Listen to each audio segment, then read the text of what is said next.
Hey everyone, and welcome back to the English Playbook. I'm David. And I'm Sarah. Today, we're diving deep into one of my absolute favorite topics, eating out at restaurants, making food recommendations, and all the essential vocabulary you need for dining conversations. Perfect timing too, because I'm actually starving right now. It's almost lunchtime and I've been thinking about food all morning. Well, you're in luck, because today's lesson is comprehensive.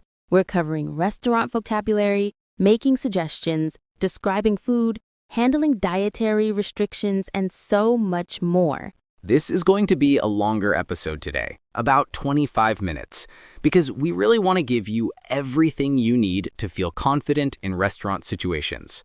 Whether you're traveling, living in an English-speaking country, or just want to sound more natural when talking about food, this episode has you covered. We'll start with essential vocabulary, then dive into a realistic dialogue, break down all the key language patterns, practice pronunciation together, and even share some entertaining food stories along the way. So grab a snack, get comfortable, and let's dig into today's lesson. All right, before we jump into our main dialogue, let's establish some foundation vocabulary. There are several key terms you absolutely need to understand to follow today's conversation. First up, and this is crucial, food poisoning. Food poisoning, foodpoisoning. This is definitely something you want to avoid at all costs. Food poisoning occurs when you eat contaminated, spoiled, or bacteria-laden food that makes you sick. Exactly. Symptoms can include nausea, vomiting, stomach cramps, and generally feeling terrible. You might say, I think I got food poisoning from that seafood buffet, or he was out sick with food poisoning for 3 days. It's more common than you might think, especially when traveling or trying new places. Always be cautious about food safety. Now, our second essential term, allergic. Allergic, allergic. When you're allergic to something, your body has a negative, sometimes dangerous reaction to that substance. Food allergies are incredibly serious. Right, and the severity can range from mild discomfort to life-threatening reactions. Common food allergies include nuts, especially peanuts, shellfish, dairy products, eggs, and gluten. For example, I'm allergic to shellfish. Even a small amount makes me break out in hives. Or, she carries an EpiPen because she's severely allergic to peanuts. This is why it's so important to know how to communicate about allergies in English. Restaurant staff need to take these seriously, and you need to be able to express your dietary restrictions clearly. Absolutely. Now, let's also quickly cover dietary restrictions. This broader term includes allergies, but also lifestyle choices like vegetarian, vegan, gluten-free, or religious dietary laws. Great point. You might say, I have some dietary restrictions, or do you accommodate dietary restrictions when calling a restaurant ahead of time? Perfect. With this foundation, let's listen to our dialogue. Don't worry if you don't catch everything on the first listen. We'll break it down piece by piece afterward. This conversation takes place between three friends planning their evening dining options. Listen for the vocabulary we just discussed and pay attention to how we make suggestions and respond to each other. I'll be reading the parts for person B and person C, and Sarah will handle person A. Here we go. Do you two have any plans for the evening? We were thinking of checking out a restaurant in the neighborhood. Do you have any suggestions? I know this really nice Italian place. The food is fantastic and the decor is beautiful. I'd recommend giving it a try. Actually, I'm not all that crazy about Italian food. I'm in the mood for something a bit lighter. In that case, I know a great little bistro. They make a really tasty seafood platter. The fish is outstanding. It sounds fantastic, but I'm allergic to seafood. Oh, okay. Well, let me think. I know this great little place. It's just a hole in the wall, but they do the most amazing sandwiches. You've got to give them a try. Ella, you took me there last time I visited, and I got food poisoning. Remember? Oh, right. Well, Maybe we should just order pizza. Poor Ella. She's really struggling with her restaurant recommendations today. 0 for 3. Right? First suggestion gets shot down because of food preferences, second one because of allergies, and the third one because of past food poisoning. Talk about a tough crowd. But you know what? This dialogue is absolutely perfect for learning because it covers so many real-world situations you'll encounter when discussing restaurants and food. Exactly. We've got asking for suggestions, making recommendations, politely declining options, expressing food preferences, discussing allergies, and even dealing with past bad experiences. Plus, the language patterns here are incredibly useful and transferable to many other situations beyond just restaurant conversations. Before we dive deep into the language breakdown, let's listen to the dialogue one more time. This time, try to identify the specific phrases used for asking for suggestions and giving recommendations. Do you two have any plans for the evening? We were thinking of checking out a restaurant in the neighborhood. Do you have any suggestions? I know this really nice Italian place. The food is fantastic and the decor is beautiful. I'd recommend giving it a try. Actually, I'm not all that crazy about Italian food. I'm in the mood for something a bit lighter. In that case, I know a great little bistro. They make a really tasty seafood platter. The fish is outstanding. It sounds fantastic, but I'm allergic to seafood. Okay, well, let me think. Oh, I know this great little place. It's just a hole in the wall, but they do the most amazing sandwiches. You've got to give them a try. Ella, you took me there last time I visited, and I got food poisoning, remember? Oh, right. All right, now let's really dig into the language goldmine we just heard. There are so many useful phrases and patterns here. Let's start with the phrasal verb check out. This appeared right at the beginning.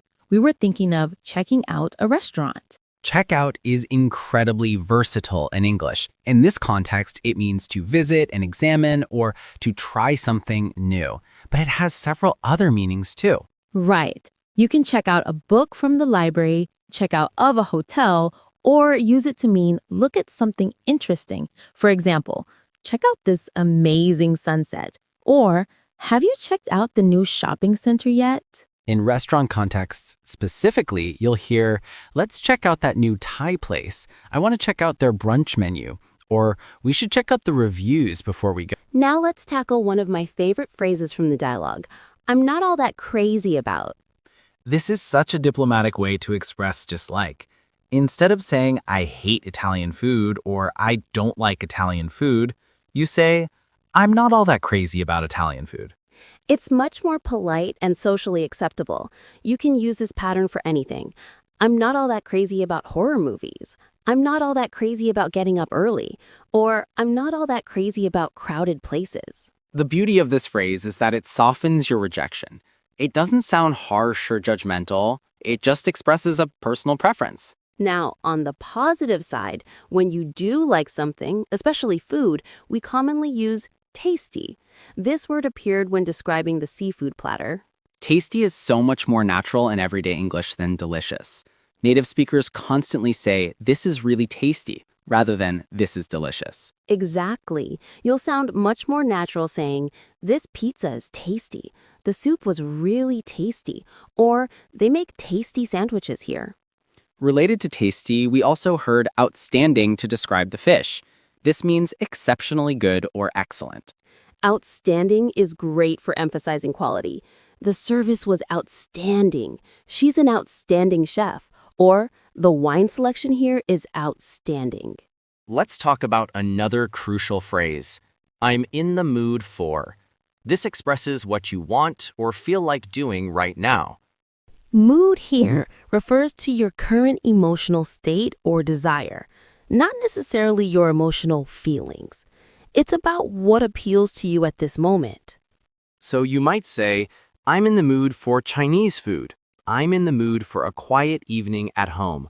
Or I'm in the mood for something spicy. The negative form is equally useful. I'm not in the mood for anything heavy. I'm not in the mood for loud music. Or I'm not in the mood for cooking tonight. This is particularly useful in restaurant situations because your mood might change based on the weather, time of day, or how you're feeling.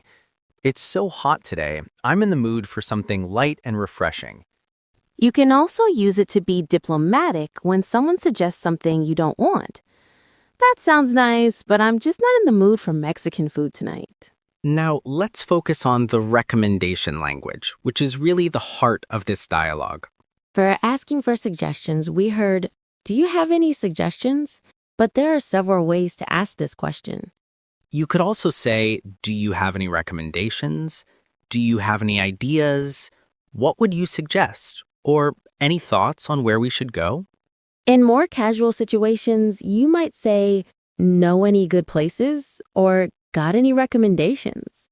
The level of formality depends on your relationship with the person you're asking. For giving recommendations, we heard two excellent patterns. I'd recommend giving it a try, and you've got to give them a try. Notice the contraction in the first one, "I'd" instead of "I would recommend." This is crucial for sounding natural. Native speakers almost never say "I would recommend" in casual conversation. Similarly, you've got to is much more common than you have got to. In very casual speech, this often comes just you gotta. Other ways to give recommendations include, "I'd suggest checking out," "You should definitely try," "I highly recommend," or "You can't go wrong with." The strength of your recommendation can vary too. It's pretty good is weaker than it's fantastic or it's absolutely amazing. Let's talk about how to describe restaurants and food. We heard several great examples in the dialogue. The food is fantastic and the decor is beautiful. This covers both the taste and the visual atmosphere of the restaurant. Decor refers to the decorative elements, interior design, and overall visual aesthetic. You might describe decor as elegant, modern, rustic, cozy, minimalist, or eclectic. We also heard it's just a hole in the wall. Now, this is a fascinating phrase because it sounds negative but is often used positively. Exactly.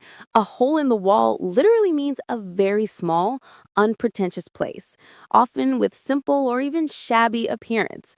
But when used about restaurants, it usually implies the food is surprisingly good despite the humble appearance. It's like saying, don't judge this place by its looks. The hole in the wall serves the best tacos in the city.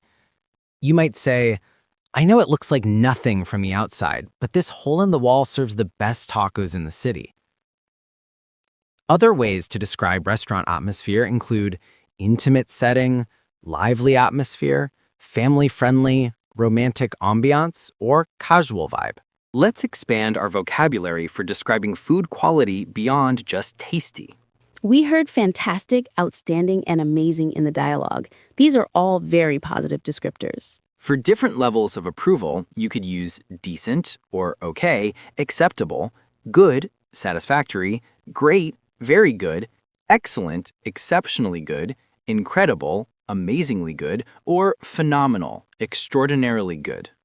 Don't forget descriptors for specific qualities like fresh, ingredients, flavorful, has good taste, tender, soft, easy to chew, crispy, crunchy texture, creamy, smooth, rich, or spicy, hot, peppery. You can also describe preparation, like perfectly cooked, well-seasoned, beautifully presented, or expertly prepared.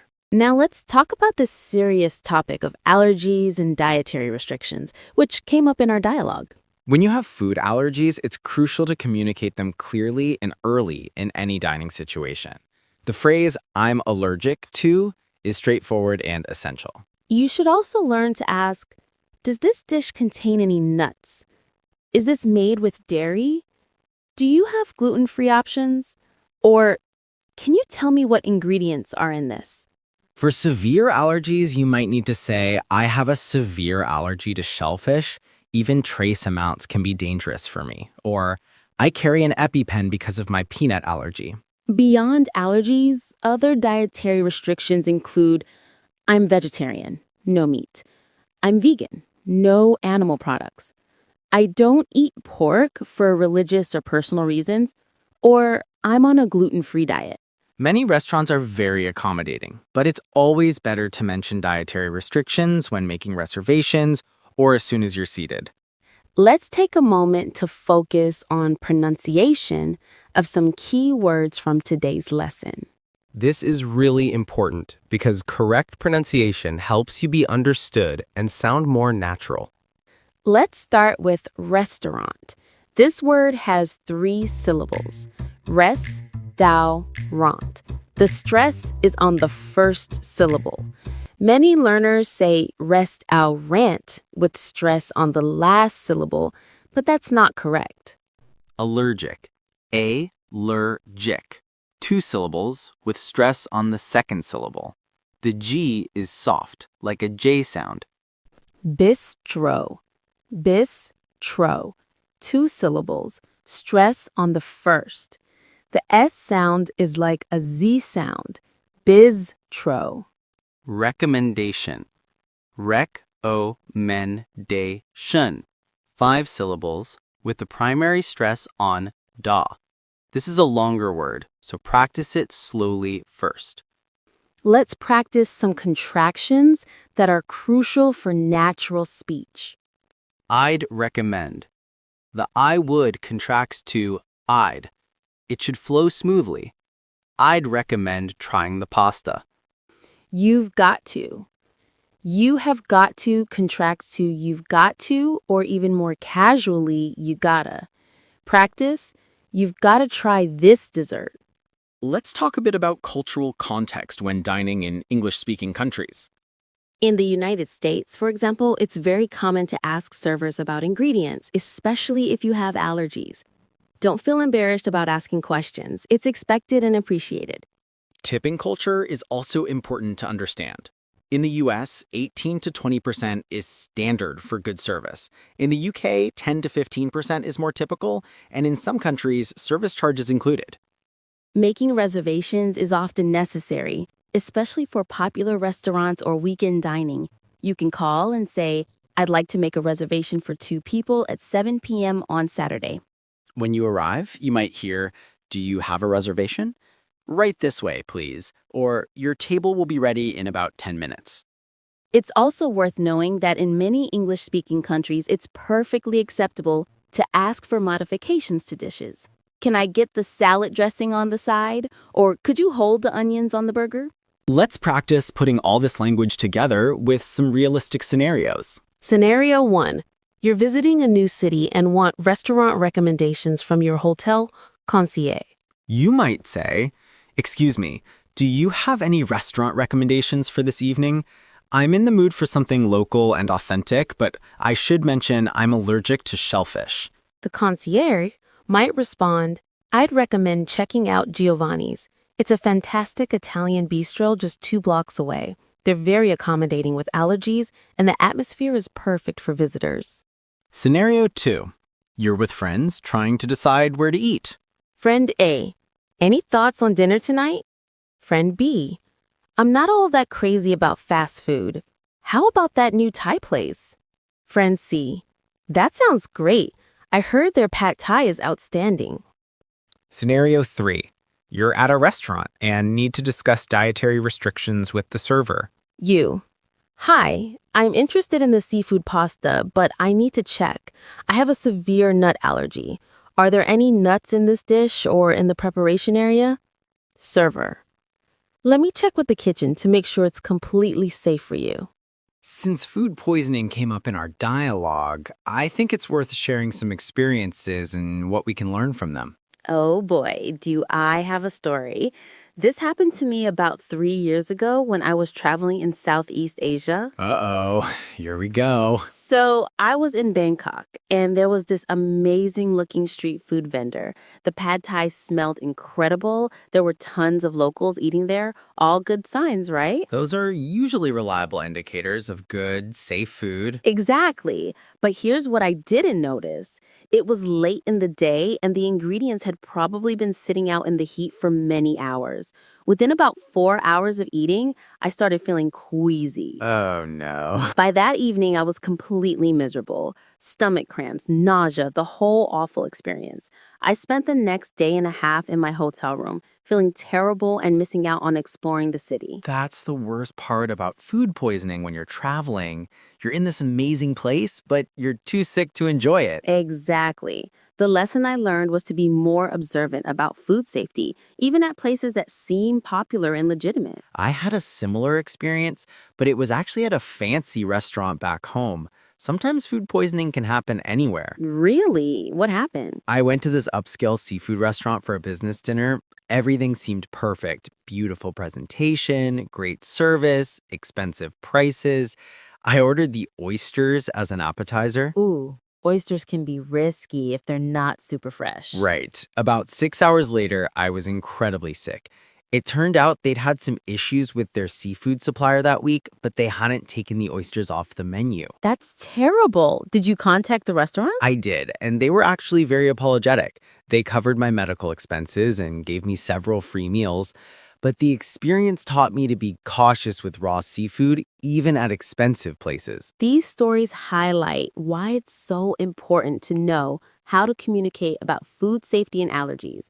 If something doesn't look, smell, or taste right, don't be embarrassed to send it back. Absolutely. Better to be safe than sorry. And if you do get food poisoning, make sure to stay hydrated and rest. Don't try to push through it. Let's expand our restaurant vocabulary beyond what we covered in the dialogue. Great idea. Let's talk about different types of restaurants and dining establishments. We covered bistro, but there are many other categories. Fine dining, upscale, expensive, formal service, casual dining, moderate prices, relaxed atmosphere, fast casual, quick service, but higher quality than fast food.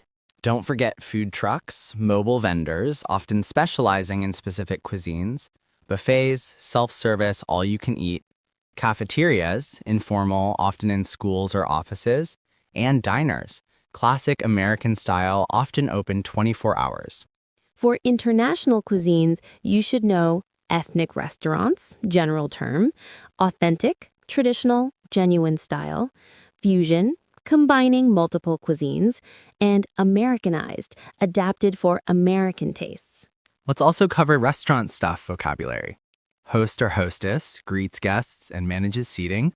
Server or waiter, waitress takes orders, serves food. Sommelier, wine expert. Chef, head cook. And busser clears tables. Menu vocabulary is crucial too. Appetizers or starters, first course, entrees or main courses, primary dish, sides, accompanying dishes, desserts, sweet final course, and specials, featured dishes of the day. Let's practice some essential phrases for the entire dining experience, from making reservations to paying the bill. Making reservations. I'd like to make a reservation for 4 people on Friday evening. Do you have any availability around 7 p.m.? Or, can I book a table for tomorrow night? Arriving at the restaurant. We have a reservation under the name Smith. Table for 2, please? Or how long is the wait for a table? Ordering food. What do you recommend?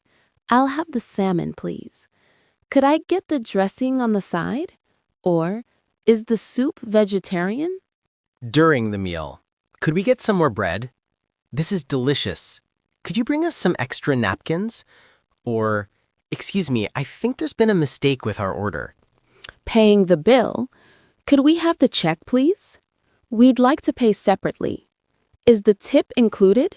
Or, could you split this between 2 cards?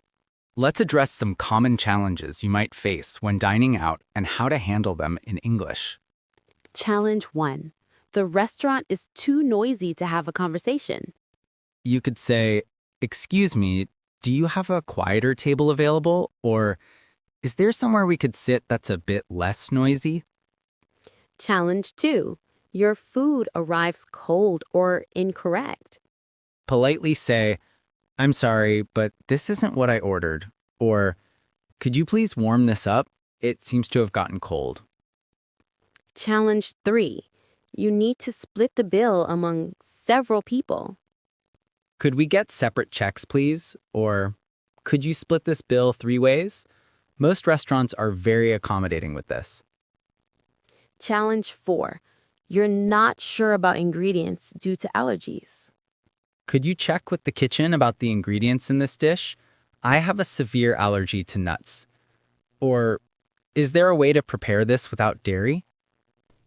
Challenge 5. You want to complain about poor service or food quality. Stay calm and specific. I'm disappointed with the service tonight. We've been waiting 45 minutes for our food. Or, this steak is overcooked. Could I get a replacement?